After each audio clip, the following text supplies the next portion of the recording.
saya sudah merinding betapa pentingnya orang itu menolong saudara kita. Pahalanya besar. Coba dibuka kitabnya di situ. Nomor Sahih Targhib wa Tarhib nomornya 2623. 2623 dari Abdullah bin Umar radhiyallahu anhuma. Kita dengarkan. Ya, luar biasa hadis ini. Silakan Bapak baca dari Abdullah bin Umar, putranya Umar bin Khattab radhiyallahu anhu. Silakan. Dari Abdullah bin Umar radhiyallahu anhu bahwa seorang laki-laki datang kepada Rasulullah sallallahu alaihi wasallam lalu berkata. Apa kata laki-laki itu? Laki-laki ini datang kepada Nabi dan laki-laki ini berkata kepada Nabi. Silakan. Pertanyaannya dua, laki-laki ini. Pertanyaannya dua. Silakan Bapak. Wahai Rasulullah, satu. Manusia yang mana yang paling dicintai Allah? Coba. Siapakah manusia yang paling dicintai oleh Allah? Pak, Bu, kita dicintai oleh orang, itu kita senang. Istri dicintai suaminya, senang. Suami dicintai istrinya, senang. Orang tua dicintai oleh anak-anaknya, senang. Kita hidup di masyarakat, keberadaan kita disukai oleh banyak orang, tentunya kita senang. Ini bukan dicintai manusia. Allah mencintai hamba tersebut. Berarti ini bentuk apresiasi tertinggi dari Allah. Siapakah orang yang paling dicintai oleh Allah? Terus lanjut Pak. Maka beliau bersabda. Nah ini jawabannya Nabi. Manusia yang paling dicintai oleh Allah adalah anfa'uhum linnas. Silakan. Manusia yang paling dicintai Allah adalah yang paling berguna bagi manusia dan amal yang Stop, pelan-pelan. Ya. Ulang lagi. Manusia yang paling dicintai Allah adalah yang paling berguna bagi manusia. Stop, sampai di situ. Manusia yang paling dicintai Allah adalah manusia yang memberikan manfaat kepada orang lain. Makanya ada istilah Jawa itu, apa itu namanya itu? Urip iku urup. Urip iku urup. Orang hidup itu harus punya nilai manfaat untuk orang lain. Memberikan manfaat kepada orang lain. Itu orang hidup. Terus belum kelar, itu kan manusianya. Sekarang amalannya. Kita dengarkan. Pertanyaan nomor 2, silakan. Orang itu tanya apa lagi Bapak? Lanjut. Dan amal apa yang paling dicintai Allah? Kalau tadi kan orangnya, sekarang amalan. Amalan apa yang paling dicintai Allah? Apa jawaban Nabi Pak? Silakan. Amal yang paling dicintai Allah Subhanahu wa ta'ala Allah adalah kamu memasukkan kebahagiaan kepada seorang muslim. Nah, kau berikan kebahagiaan kepada seorang muslim. Ya, mohon maaf ini ya, mohon maaf. Masih ada loh di masyarakat itu, orang itu kalau ketemu sama temannya mesti sambatan. Mesti sambatan. Ya. Bahkan orang itu mau datang, kita mau didatangi, itu dalam hati mesti sambatan gitu. Gak masalah utang, mesti. Gak boleh. Kata Nabi, amalan yang terbaik itu adalah engkau memberikan berita gembira kepada saudaramu. Bukan keluh kesah kita. Ya, Bapak Ibu kalau pengen mengeluh atau curhat sama Allah saja deh. Gak usah curhat di status, gak usah. Sambatan di status, curhat itu sama Allah, sang pemberi solusi. Manusia gak bisa kasih solusi. Sang pemberi solusi itu Allah, minta sama Allah. Gak perlu curhat sama teman.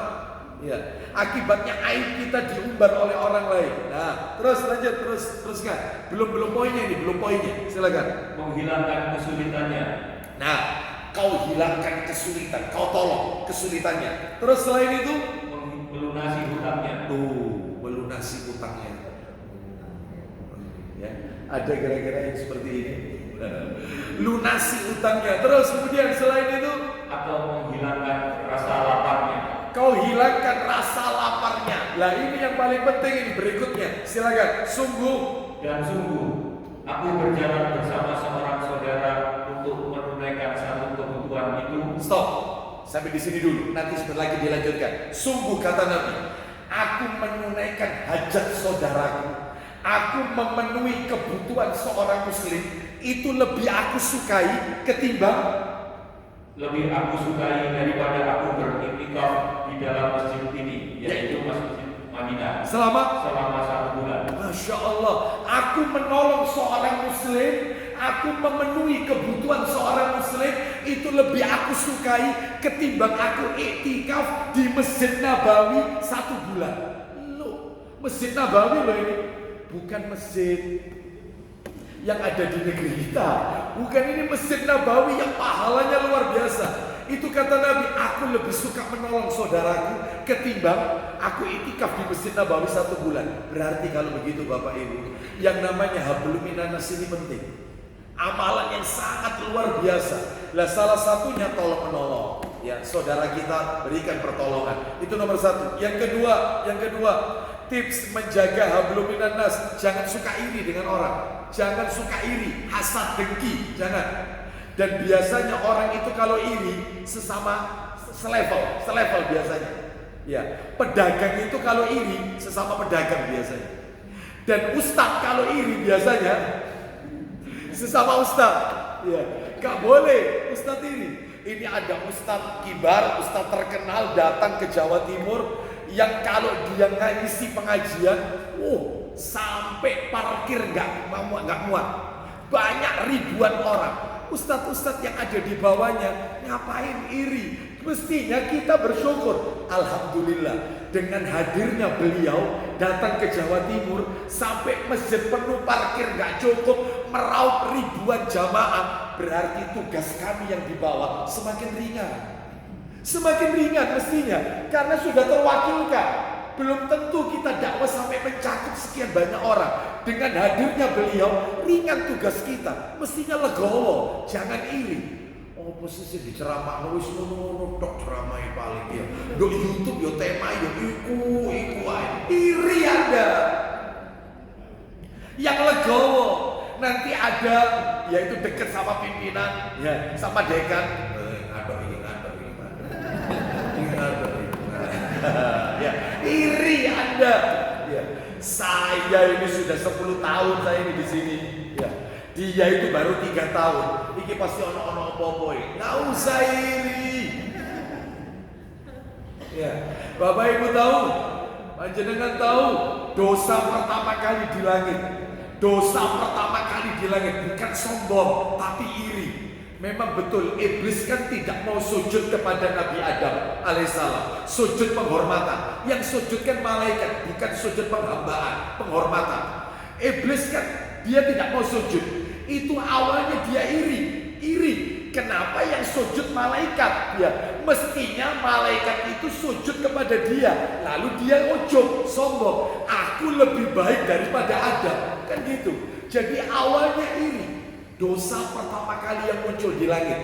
Dan Bapak Ibu tahu, dosa yang pertama kali muncul di bumi bukan pembunuhan. Jadi kalau panjenengan selama ini memahami, dosa pertama itu pembunuhan. Habil dibunuh sama Qabil. Putranya Nabi Adam, Qabil, tega melenyapkan saudara kandungnya, yaitu Habil. Salah. Dosa yang pertama bukan pembunuhan, iri. Persembahannya Habil diterima oleh Allah. Persembahannya Qabil gak diterima. Mangkel, iri, hasad, dibunuh saudaranya sendiri. Iri. Oh, penyakit iri nih. Bapak Ibu tahu cerita Nabi Yusuf dimasukkan ke dalam sumur oleh saudara-saudara kandungnya. Lantaran mereka iri, mereka merasa Yusuf lebih dicintai oleh bapaknya ketimbang kita. Bayangkan, dulur kandung dimasukkan ke sumur. Iri. Hati-hati, penyakit kronis iri. Ya. Nanti ada karyawan, ternyata istrinya cantik sekali, mulai iri. Nonton opo sing wedok iku nonton opo. Nek ganteng ya ganteng aku sih. Koyo itu nek guna-guna rek itu. Ngapain Anda iri? Ya, seperti itu ya. Nanti ada ibu-ibu wanita, suaminya keren, ganteng, sedangkan si wanita tidak berparas cantik. Ya, seperti itu. Nanti yang laki-laki sampai ini merem tak nonton. Lu ngapain Anda itu iri? Mestinya, kenapa? Jangan-jangan kamu ini katarak gitu katanya ya. Alhamdulillah. Jadi nggak usah iri, bersyukur aja. Iya, Pak Bu, orang iri itu mau tidak mau menolak takdirnya Allah. Otomatis menolak ketetapan Allah. Kenapa dia yang seperti ini malah dikasih? Kenapa saya yang lebih tinggi kok tidak dikasih seperti dia? Berarti menolak apa yang sudah Allah tetapkan. Menolak takdir. Lah menolak takdir berarti tidak beriman dengan rukun iman nomor 6. Ya imannya dipertanyakan. Na'udzubillah min dzalik. Hati-hati. Maka yang legowo jangan iri dengan teman, apalagi dengan tetangga. Ya, nanti ada tetangga beli motor, ya dibuka jendelanya, nyicil. Ada temannya ibu-ibu bawa tas, ibu-ibu kan biasa gitu kalau taklim. Saya kan sering isi taklim, tasnya itu kan biasa taruh di depan. Ya, tetangganya sampingnya mulai kelesi, ping 10, nyicil ping 10. Gak usah iri. Mau cash, mau nyicil urusannya dia. Ya. Baik, hati-hati. Nomor 2, itu yang bikin silaturahim jadi nggak sehat, iri. Yang nomor 3, jangan mudah suudzon. Ya. Berikan uzur kepada saudara kita. Minta tolong Pak dibuka surat nomor 49 Bang, ayatnya 12 Al-Hujurat. Surat nomor 49 Al-Hujurat ayatnya 12. Jangan suka negatif thinking kepada saudara kita. Tanamkan positif thinking. Jangan suka suudzon, tetapi yang benar husnudzon. Jadi kalau ada orang melakukan apa, mungkin dia, misalnya ada saudara kita datang telat, pengajian mau selesai baru datang dia. Ya. Dari tadi belum datang, pengajian mau kelar baru datang dia. Ya. Maka mungkin kena macet di jalan, mungkin dia masih punya hajat yang berikan uzur kepada saudara. Jangan rasa-rasa tak koyam ini wae pengajian ya. Jangan suudzon. Istri ketika suami pulang, suami pulang ternyata mukanya cemberut, maka tolong tanamkan uzur, berikan uzur kepada suami. Mungkin kena macet di jalan, panas, mungkin di kantor ada masalah, mungkin dia berikan uzur. Ya. Jangan kemudian suami wajah cemberut, apa mas kok mencucuri ini? Aku salah apa mas? Jangan. Ya. Istri juga begitu, mulai pagi sampai sore itu ngomel terus kayak zikir pagi petang, pagi sampai sore. Istri berikan uzur. Mungkin dia capek merawat anak, mungkin dia lagi haid, sehingga secara psikologi mungkin ada sedikit perubahan, mungkin dia loadnya terlalu tinggi, mungkin suami pulang ke rumah, ngebel, assalamualaikum. Ternyata begitu dibuka sama istri, ya Allah, itu yang namanya rambutnya istri sudah begini. Terus daster akhir zaman. Itu 10 tahun tidak ganti-ganti. Ini suami mestinya assalamualaikum, yang diucapkan bukan assalamualaikum. Alhamdulillah. Ya. Tapi seorang suami, mohon maaf. Suami ini kerja di luar, laki-laki ini kerja. Anda tahu kan wanita di luar sana tampilan dandanannya kan optimal, bau parfumnya, belum lagi kemudian auratnya diperlihatkan. Tapi karena suami di sini suami beriman, masih ngempet, istriku di rumah lebih cantik daripada kamu. Ternyata pulang ke rumah, ya itu tadi, auzubillah minasyaiton. Berikan uzur. Mungkin saya datang tiba-tiba, tidak ngasih kabar, sehingga dia tidak ada persiapan. Nanti malam dia akan tampil cantik di hadapan saya. Tidak taunya tambah malam, tambah horor. Apa itu pakai apa itu putih-putih? Pas apa itu pas sekarang ya? Ya ini ya, pakai putih-putih. Apalagi mabuk Emerson katanya itu. Yang salah siapa kalau dibuka begini yang salah? Padahal suami di luar lihat yang seksi-seksi, begitu nyampe di rumah, Remason minyak tawon. Ini jangan. Dan oleh karena itu, ayolah rumah tangga untuk berikan uzur. Ya, mana dalilnya? Ayo. Jadi jangan suudzon, jangan suka suudzon. Ya. Silakan dibaca surat 49 ayat 12. Ayo dibaca. Wahai orang-orang yang beriman, Iya. jauhilah banyak prasangka. Jauhi banyak prasangka. Suudzon kan? Kenapa suudzon itu? Sesungguhnya sebagian prasangka itu dosa. Dosa kan? Prasangka itu, suudzon itu dosa.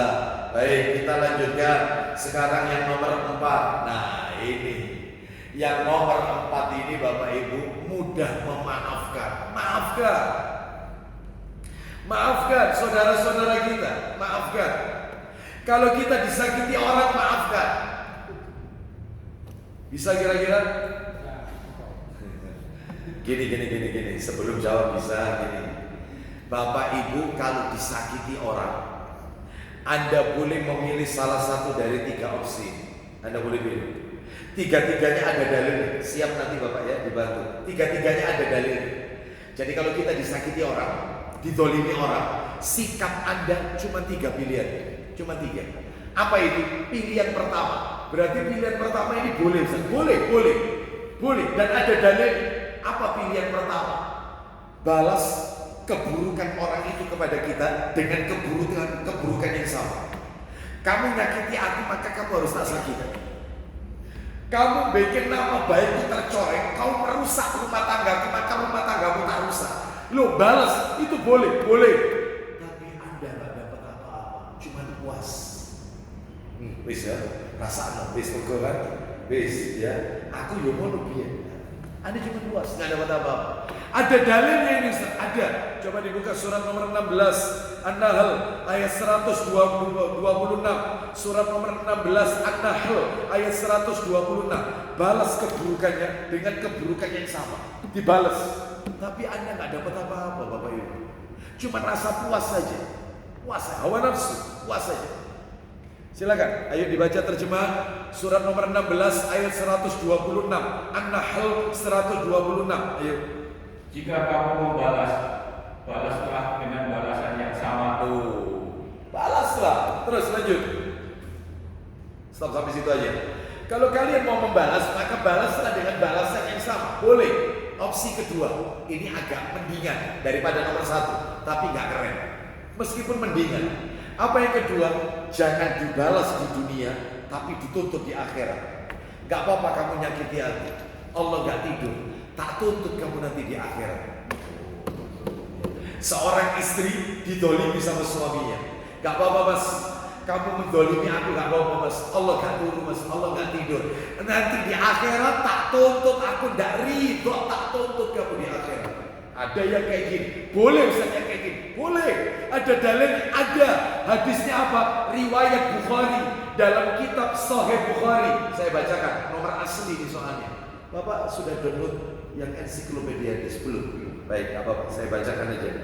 Dalilnya Sahih Bukhari nomor 6535, 6535. Nah ini. Dari Abu Sa'id Al-Khudri radhiyallahu anhu, dia berkata, Rasulullah SAW bersabda, langsung saya bacakan artinya ya. Orang-orang mukmin yang selamat dari neraka, mereka akan ditahan di atas jembatan yang menghubungkan antara surga dengan neraka, namanya sirat. Jembatan itu melintang di atas neraka. Kedoliman sesama mereka ketika di dunia akan terbalaskan satu sama lain. Nuntut. Makanya Bapak Ibu jangan kaget, di dalam tafsir As-Sam'ani itu nanti banyak wanita itu nuntut suaminya di akhirat.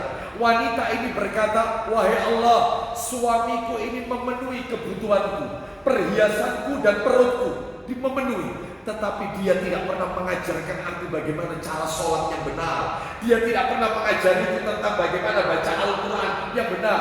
Dia tidak pernah didik aku masalah agama. Nuntut. Yaitu nanti. Itu nomor 2. Jadi tidak balas di dunia, tapi nuntut di akhirat. Lah yang nomor 3 keren. Nomor 3 berat. Apa yang nomor 3? Tidak balas di dunia, tidak nuntut di akhirat, nggak nuntut, tetapi dia memaafkan, bahkan mendoakan. Ya Allah, Apa yang dia lakukan kepada keluarga saya itu karena kejahilannya ya Allah. Maafkan dia ya Allah, ampuni dosa-dosanya ya Allah. Dia melakukan itu karena dia tidak tahu ya Allah. Sanggup kira-kira? Ayo, kira-kira Bapak Ibu mau pilih yang mana ini kira-kira? Nomor 1, nomor 2, apa nomor 3? Yang nomor 3 ada dalilnya Ustaz? Ada. Tolong dibuka dalam Al-Quran surat nomor 42 Asyura ayat 40. Asyura ayat 40. Silakan Bapak yang keras. Apa kata Nabi sallallahu alaihi wasallam? Ayo. Silakan, ayo kita dengarkan. Balasan suatu keburukan adalah keburukan yang setimpal. Itu untuk nomor 1. Balasan keburukan itu keburukan yang setimpal. Nomor 1. Lah yang nomor 3-nya. Lanjut silakan. Akan tetapi, Ya. siapa yang memaafkan? Ulang lagi. Siapa yang memaafkan? Terus. Dan berbuat baik. Loh, maka pahalanya dari Allah. Loh, pahalanya di sisi Allah. No limit. Gak ada limitnya. Pahalanya no limit, tanpa batas dari Allah. Asalkan memaafkan dan berbuat baik. Bisa kira-kira kita seperti ini? Semua bisa ya? Insya Allah. Berat tapi Bu ya. Ustaz, kalau misalnya begini Ustaz, saya memaafkan tapi jaga jarak. Sudah saya maafkan, sudah. Wis, cukup ini saya anggap tuntas masalah kita, kamu sudah tak maafkan. Tapi dalam hatinya, saya nggak mau lihat, saya nggak mau ketemu lagi sama dia. Saya nggak mau. Karena semakin saya ketemu sama dia, masalah itu tetap kembali lagi, muncul lagi, sakit hati saya, muncul lagi. Mendingan aku gak nonton, gak ketok, gak ketemu. Ada nggak yang model kayak begini? Ada ya? Kira-kira boleh Ustaz yang seperti ini? Boleh. Loh, dalilnya di mana? Dalilnya Rasulullah pernah melakukan ini. Loh, kok bisa? Jadi ceritanya, mundur sedikit ya, mundur sedikit. Nabi itu pernah punya paman namanya Hamzah. Hamzah bin Abdul Muthalib, paman Nabi yang paling muda. Paman Nabi yang paling muda, yang paling tua namanya Abbas. Abbas masuk Islam, Hamzah juga masuk Islam. Hamzah itu tewas ketika perang Uhud. Dan Bapak Ibu tahu siapa yang membunuh Hamzah? Yang membunuh Hamzah namanya Wahsy atas suruhan Hindun, istrinya Abu Sofyan. Yang nanti ujung-ujungnya Abu Sofyan masuk Islam, Hindun masuk Islam, Wahsy masuk Islam. Semuanya masuk Islam. Jadi dia dikasih imbalan oleh Hindun untuk targetnya adalah membunuh Hamzah. Lu kenapa kok kejem gitu Hindun? Karena ketika perang Badar, paman-pamannya Hindun itu tewas di tangannya Hamzah. Makanya Hindun mangkel menyuruh Wahsy, sang juru tombak. Bahkan ngetesnya itu di dalam sejarah, saya baca dalam kitab Sirah Nabawi, itu lingkaran dilemparkan, set, itu munyer ini ke atas, itu tombak diletakkan, set, masuk tengahnya, saking titisnya. Jadi targetnya dia cuma satu, Hamzah, dicari selanya, kena.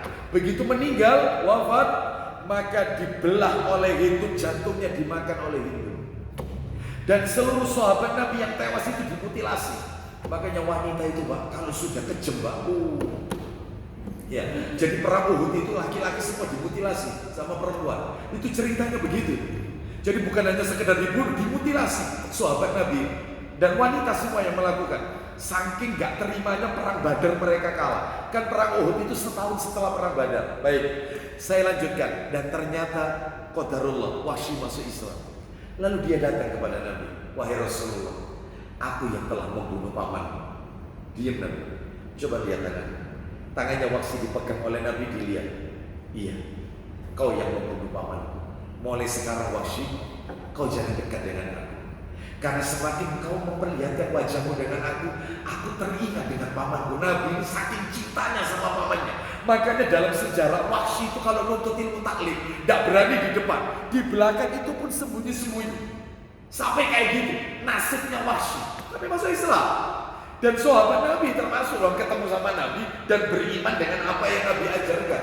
Cuma Nabi gak mau lihat. Karena semakin lihat maka muncul lagi, yaitu kisah tentang perang Uhud tersebut. Makanya dalam hal ini boleh, nggak apa-apa, supaya tidak menambah memperkeruh suasana. Ya sudah, kamu tak maafkan, clear masalah kita. Ya sudah, satu, next, saya tidak mau berhubungan lagi. Karena apa? Khawatir nanti akan muncul lagi. Yang kedua, jarang-jarang sudah ketemu, jarang-jarang. Karena apa? Karena saya masih teringat masalah itu. Boleh.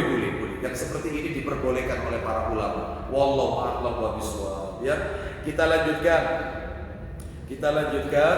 Sekarang yang nomor berapa sekarang? Yang nomor 5. Nomor 5, tips menjaga hablum minan nas. Yang nomor 5 adalah pandai menjaga rahasia saudaranya. Pandai menjaga rahasia saudaranya. Ini ada satu ungkapan.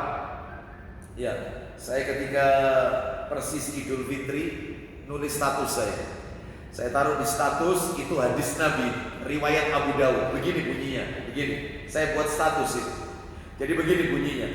Ya, masuklah kalian ke rumah orang lain dalam keadaan buta. Saya ulang.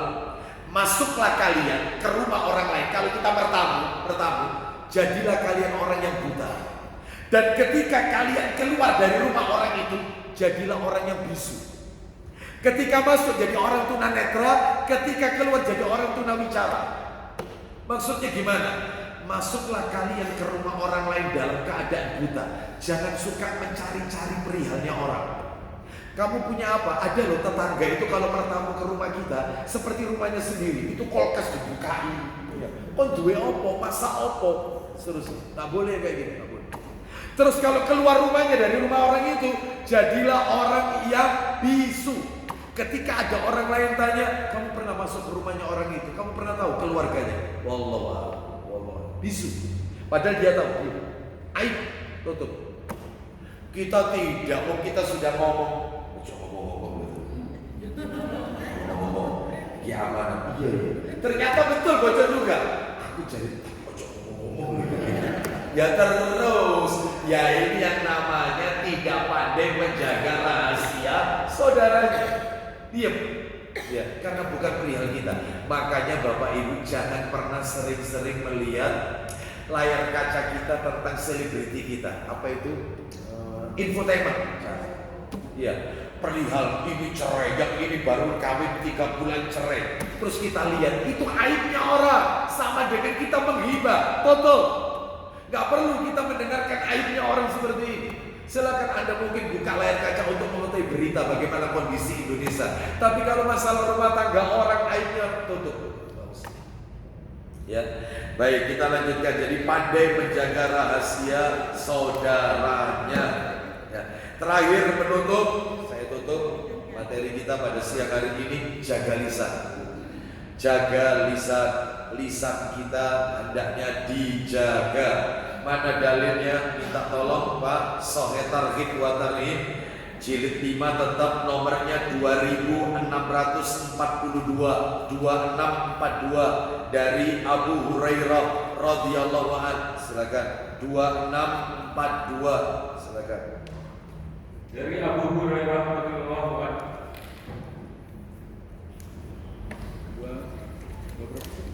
2642. Ada. Dari Abu Hurairah radhiyallahu anhu, dia berkata, Ya. Rasulullah SAW ditanya tentang sesuatu yang paling banyak memasukkan manusia ke dalam surga. Mudah-mudahan kita termasuk di dalamnya ini. Siapa orang yang paling banyak masuk surga itu, Pak? Lanjutkan, ada 2 orangnya. Silakan. Maka beliau menjawab, Siapa itu? 1, ketakwaan kepada Allah, orang yang bertakwa kepada Allah. Yang nomor 2, dan akhlak yang baik. dan orang yang memiliki attitude, etika, budi pekerti, akhlak yang baik. Ini nomor 2. Terus pertanyaan berikutnya. Beliau pun ditanya tentang sesuatu yang paling banyak memasukkan manusia di dalam neraka. Naudzubillah min dzalik. Apa? Siapa orangnya? Yang paling banyak masuk neraka itu siapa? Perbuatannya apa? 1. Maka beliau pun menjawab, 1 mulut, stop. 1 mulut. Yang kedua, dan kemaluan. itulah 2 hal yang paling banyak menjerumuskan orang ke neraka. Yang pertama lisannya tidak pernah dijaga. Dan yang kedua maaf farji, kemaluan. Maksudnya melakukan perbuatan yang arahnya ke zina, perzinaan. Waliyadzubillah. Mudah-mudahan Allah Subhanahu wa taala menyelamatkan kita dunia dan akhirat kita. Semoga Allah menjadikan kita orang-orang yang istiqomah dalam mentaati Allah sampai ajal menjemput kita, dan Allah mewafatkan kita kelak dalam keadaan husnul khatimah. Semoga Allah juga menjadikan ukhuwah di antara kita, persaudaraan kita tidak berhenti sampai di majelis ini saja, tetapi sampai di surga Allah yang kekal dan abadi. Demikian yang bisa kami sampaikan, sebagaimana tadi telah disampaikan oleh Bu Yuwida, yaitu mungkin ada yang mau bertanya, maka kami persilakan. Ya, mengingat waktunya saya harus ke buku panggilnya. Silakan. Monggo, barangkali ada yang mau bertanya. Jazakallah khair.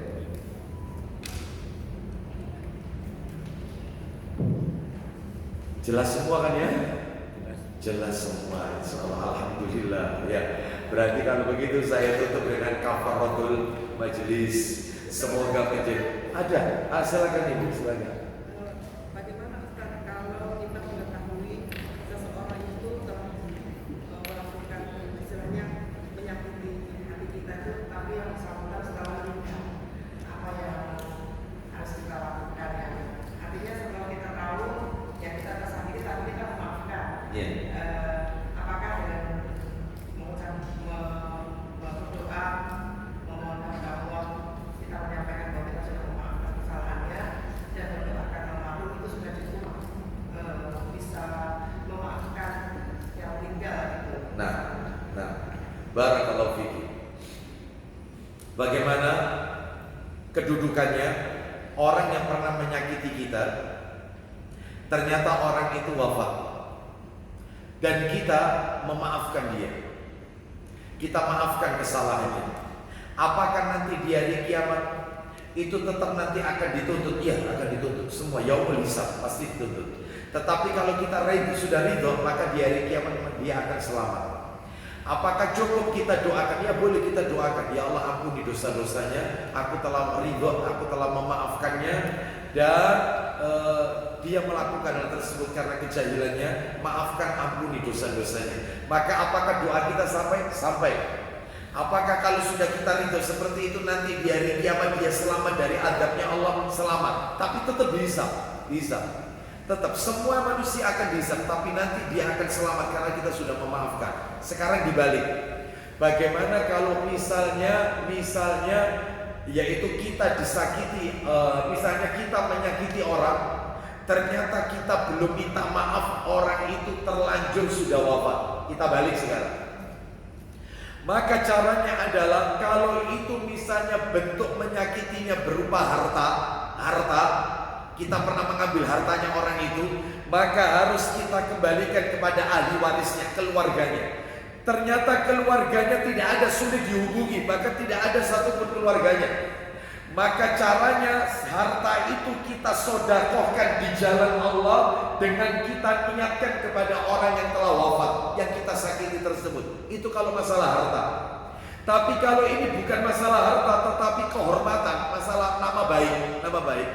Maka cara taubat kita adalah minta maafnya. Lalu orang yang sudah meninggal, kita pergi ke keluarganya. Keluarganya tidak ada, Ustaz, sulit dihubungi. Maka kita menjelek-jelekkan orang itu di mana, maka gunjingan kita rubah dengan menjadi pujian. Contoh, kita menggunjing si A itu di majelis ini, misal di majelis ini. Ternyata si A meninggal, keluarganya si A tidak ada. Maka di majelis ini juga kita sampaikan kepada yang hadir bahwasanya apa yang kami sampaikan beberapa waktu yang lalu itu salah. Ternyata si fulan itu orang baik, orang soleh, orang ahli ibadah. Saya salah, akui, saya salah.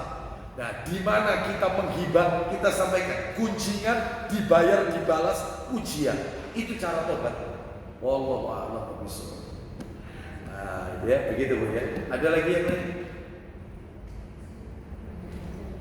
Ya, silakan Ibu. Assalamualaikum warahmatullahi wabarakatuh. Waalaikumsalam.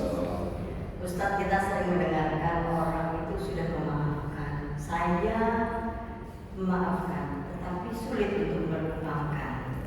Sehingga masih ada bekas rasa sakit di hati walaupun sudah memaafkan. Artinya enggak terlalu ikhlas. Nah, ini bagaimana cara menyikapi hal itu? Nah, Itu saya ingin tanyakan kedua, menjadi manusia yang rohani yang sebetulnya dalam kehidupan sehari-hari itu bagaimana Ustaz? Ya. Terima kasih. Ya. Barakallahu fiik. Pertanyaan beliau ada dua. Yang pertama adalah yaitu tentang tentang memaafkan tapi masih ada ganjalan dalam hati, belum ikhlas. Bagaimana? Bapak Ibu sekalian rahimani wa rahimakumullah. Mari kita dengarkan hadis Nabi yang disebutkan dalam kitab Sahih Targhib wa Tarhib. Nomor hadisnya 2526. Silakan panjenengan yang baca. Dari Maimunah yang dibaca yang di sini. Silakan kita dengarkan. Jadi kalau kita sudah memaafkan orang tapi hati ini kok masih belum legowo, ya, masih ingat apa yang dia perbuat, tolong diingat-ingat hadis ini. Mudah-mudahan hadis ini menjadi penenang hati kita, ya, menjadi penyejuk hati kita. Bagi kita yang sudah memaafkan tapi masih sakit hati kita, tolong diingat-ingat hadis ini. Silakan, ayo baca. Dari Maimunah radhiyallahu anha. Dari Maimunah radhiyallahu anha, Ya. seorang laki-laki mendatangi Nabi sallallahu alaihi wasallam seraya berkata, Stop, sebentar. Coba bawa sini. 2526. Iya. Di mana ada seseorang berkata kepada Nabi sallallahu alaihi wasallam, "Ya Rasulullah, ya, akhbirni bi fawadilil a'mal." Wahai Rasulullah, coba sambil dicarikan, coba saya cek dulu. Wahai Rasulullah, beritahukan kepadaku, ya, tentang amalan apa yang paling utama di dalam Islam. Amalan apa? 2536. 2536 bukan 2526. 2536. Silakan kita dengarkan dari Uqbah bin Amir radhiyallahu anhu. Dia berkata, "Ya Rasulullah, akhbirni bi fawadilil a'mal." Silakan. Ayo. 2536 dari Uqbah bin Amir. Dari Uqbah bin Amir radhiyallahu anhu, dia menuturkan Bahwasanya kemudian saya berjumpa Rasulullah sallallahu alaihi wasallam. terus, Lalu saya menggandeng tangannya dan berkata, nah, Uqbah bin Amir radhiyallahu anhu memegang tangan Nabi, menggandeng tangan Nabi, lalu dia berkata kepada Nabi. Apa perkataannya, Bapak? Silakan. "Wahai Rasulullah, Ya, sampaikanlah kepadaku beritahukan kepadaku mengenai amal-amal yang paling utama." amalan apa yang ganjarannya paling besar, amalan yang paling utama di dalam Islam. Nabi menjawab ada 3 amalannya. Insya Allah ini jadi jawaban pertanyaan ibu yang pertama. Amalannya 3. Apa saja itu? 1. Silman koto'aka. 2. Wa'atiman haramaka. 3. Wa'fu amman zalamaka. Silakan baca artinya. Beliau bersabda, 1.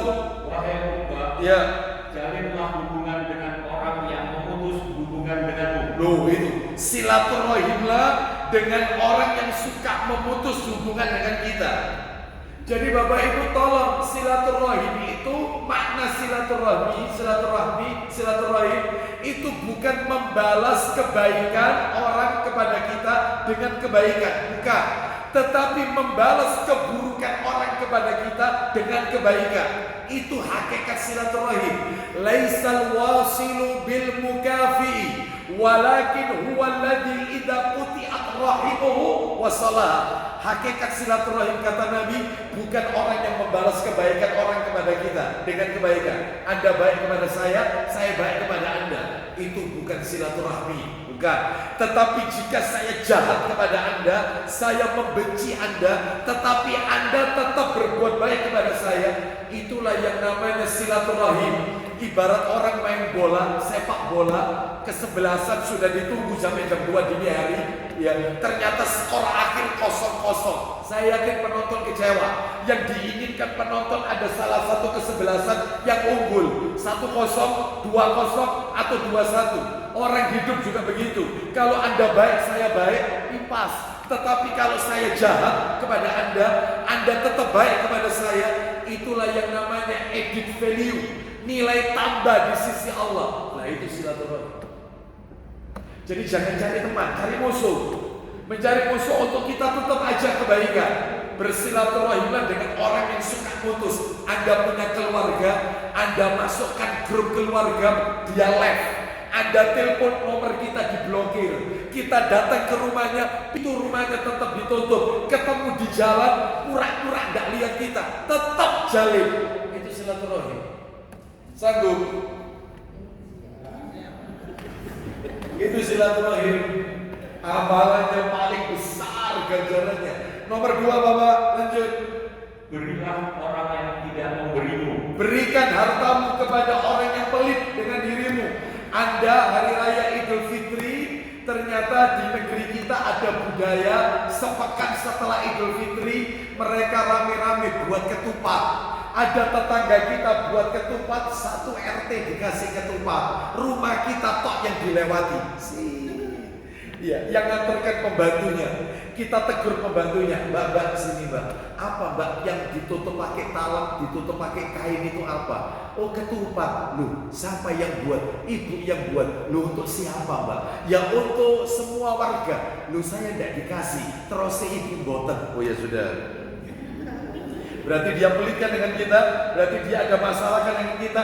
Giliran Anda yang buat ketupat, orang nomor 1 yang harus Anda kasih tetangga tersebut. Sanggup? Ya itu yang namanya amalan paling tinggi. Oh berat Bapak Ibu.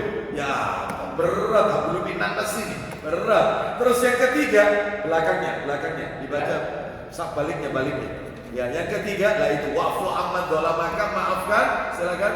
Dan maafkan orang yang menzalimi. Nah, maafkan orang-orang yang menyakitimu. Jadi pertanyaan ibu yang nomor 1, Anda sudah memaafkan misalnya, tapi hati kok susah legowo. Ingat-ingatlah hadis ini. Ganjarannya besar di sisi Allah. Dengan begitu kita insya Allah mudah-mudahan dengan ingat pahalanya, mungkin insya Allah kita semakin bisa legowo. Baik, pertanyaan nomor 2 apa Bu? Nomor 2 tadi? Nah, bagaimana menjadi hamba yang rohani dalam kehidupan kita sehari-hari? Bagaimana? Maka caranya adalah, salah satu tipsnya adalah yaitu lakukan amal ibadah itu semampu kita. Jangan memperberat, jangan. Semampu kita, maksudnya semampu kita. Kalau yang fardu tetap, ini yang maksud saya yang sunnah. Jangan dikurangi yang fardu. Saya mampunya itu sediman maghrib habis bisa ya jangan. Ya tetap ini fardu soalnya. Saya itu mampunya Pak Ustadz ya. Puasa Ramadan itu cuma 5 hari aja. Ya jangan. Ini wajib. Maksud saya yang sunnah-sunnah, yang amalan sunnah. Kerjakan sesuai kemampuan saya. Dan tiap orang punya kemampuan berbeda-beda. Maksud saya begini, saya ingin mengajak Bapak Ibu untuk ada satu amalan yang bisa kita persembahkan kepada Allah nanti di hari kiamat. Contoh, ada seseorang berkata kepada saya, Ustaz, saya kalau puasa Senin Kamis gak kuat Ustaz. Apalagi puasa Ayyamul Bid 3 hari dalam sebulan, saya tidak kuat. Saya ini kalau kerja kelembur Ustaz, saya tidak kuat. Lah panjenengan kuatnya apa? Saya ini kuatnya Pak Ustaz, sholat sunnah. Itu aja lakukan. Meskipun Anda tidak sholat sunnah, tidak puasa sunnah, ya. Atau tidak sholat sunnah. Atau misalnya saya kalau sholat tahajud tidak kuat, tapi kalau saya puasa kuat, ya harus puasa, nggak usah tahajud. Jadi ada satu amalan yang kita persembahkan. Jujur ya, jujur. Jari ini saya tunjukkan kepada diri saya juga. Bukan hanya panjenengan, kepada diri saya juga. Ayo kita jujur. Coba panjenengan mulai nanti malam masuk kamar, Anda merenung, Anda ingat-ingat mulai dari masa balik, usia balik sampai usia sekarang. Tolong Anda ingat amalan apa yang Anda lakukan mulai remaja sampai sekarang punya cucu itu yang Anda tidak pernah ninggal. Itu aja. Insya Allah jawabannya enggak. Betul. Satu tapi ajeng istiqomah nggak ada. Maksud saya ada satu tapi istiqomah. Meskipun kecil sedikit tapi ajib, itu lebih disukai Allah daripada banyak terus ditinggalkan.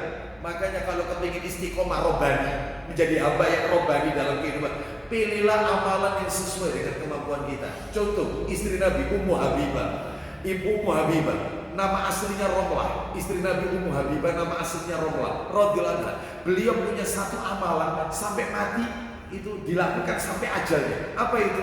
Sholat sunnah rawatib qobliyah ba'diyah 12 rakaat sehari semalam. Sebelum subuh 2 rakaat, sebelum duhur 4 rakaat, sesudah duhur 2 rakaat, habis maghrib 2 rakaat, habis isya 2 rakaat. Berarti total 12 rakaat.